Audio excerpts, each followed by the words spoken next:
Blue Jackets to close out their season series with the Ducks here tonight at Nationwide Arena. Jody, you have to go back to early November when these two teams played the first time this year. And at the time, in Anaheim, neither team was playing well at all. Bad times back in November for both of these teams. 0-8, remember the Blue Jackets. The Ducks were 1-7-2. But now, they're back right in the playoff picture. They're in the Pacific, which might be a little weak division this year, but boy, they've picked it up. Team to be reckoned with. Well, the Blue Jackets are going to need goals to win this game tonight. If you go back to the Calgary game 2 games ago, it was Matt Calvert and William Karlsson. Their line had it going. The other night against the Islanders, it was Brandon Dubinsky and Cam Atkinson. Calvert says tonight it would be nice to get a little bit more balance.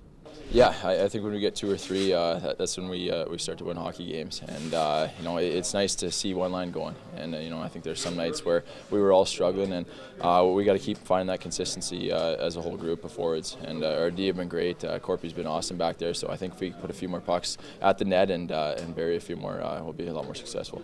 Yeah, it's fun to have one line going, but everybody wants to contribute. How about the defensemen? They can get involved too. So secondary scoring, especially against a big physical team, the Ducks. Well, another thing that could be beneficial for the Blue Jackets tonight is having a little bit more flow in this game. Against the Islanders, there were a lot of stoppages, and Kirby Reichel says tonight it would be nice to skate a little bit more. Yeah, it might have been the longest game I've ever played. I mean, some of the guys are talking about it after. There's icings and offsides and whistles, and it's pretty crazy. Skating is a good thing for the Blue Jackets. It bodes well for their forecheck, which is the identity of this team. But I don't mind that first game back being a little choppy for this team. Off that West Coast trip, that's fine. They did well. They didn't get the win. They got a point. They've got to be skating here tonight. Well, let's talk a little bit more about those Anaheim Ducks. As Jody said, they're in the Pacific Division. They find themselves in a playoff spot right now, and they always have consistency up front. When you start with Ryan Getzlaf, their captain, Corey Perry, who went to the All-Star game, and Ryan Kessler, who they acquired last year. Kessler is a guy that's on this team. He's kind of a second-role guy, and what a spot for him. He's effective. He tries to get under the skin of the opponent, which he seems to do very well here in Columbus at Nationwide Arena. Look for him. He's good in face-offs and kind of a role player on this team.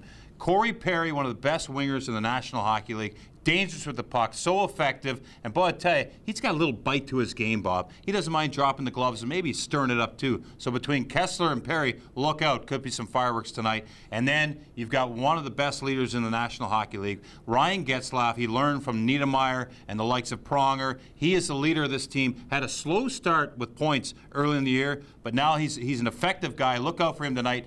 Dangerous with the puck, dangerous in all zones, and plays all situations. All right, that'll do it for tonight's Rink Report. For Jody Shelley, I'm Bob McElligott. Enjoy the game.